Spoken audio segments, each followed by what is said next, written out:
Brand ডেভেলপমেন্টের ক্ষেত্রে ই কমার্সের অবদান অপরিসীম। আমাদের বাংলাদেশের 82% মানুষই দেখা যাচ্ছে প্রত্যক্ষ কিংবা পরোক্ষভাবে গার্মেন্টস শিল্পের উপর নির্ভরশীল, কিন্তু এই শিল্পকে যদি আমরা নেক্সট ফেজে নিয়ে যেতে চাই তবে আমাদের দরকার ব্র্যান্ড রেভলিউশন, এবং সেখানেই আমাদের এক্সটেসি স্ট্যান্ড করে। আমরা চাচ্ছি বাংলাদেশ থেকে ব্র্যান্ড ইন্টারন্যাশনালি প্রমোট করি।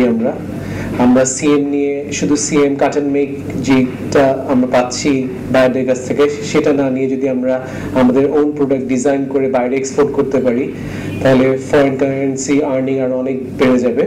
এইখানে ই কমার্স অনেকভাবে আমাদেরকে হেল্প করতে পারে। ই কমার্সের থ্রুতে লোকালি এবং ইন্টারনেট অস্ট্রেলিয়াতে বিভিন্ন কান্ট্রিতে নিয়ে যাচ্ছি, সেখানে তাদেরকে প্রেজেন্টেশন দেওয়ার জন্য এটা আমাদেরকে অনেক হেল্প করছে এই ওয়েবসাইটটা, এবং ওয়েবসাইটের থ্রুতে তাদের আমরা কন্টিনিউয়াসলি আমাদের প্রোডাক্ট আপডেট করছি, প্রাইস সেখানে দেখাচ্ছি, কি কি আমাদের ডেভেলপমেন্ট গুলো আমরা ওয়েবসাইটের থ্রুতে দিতে পারছি যে কি টাইপের প্রোডাক্ট নিয়ে আমরা করছি, নেক্সট সিজনে আমরা কি কাজ করব। এভাবে ই কমার্স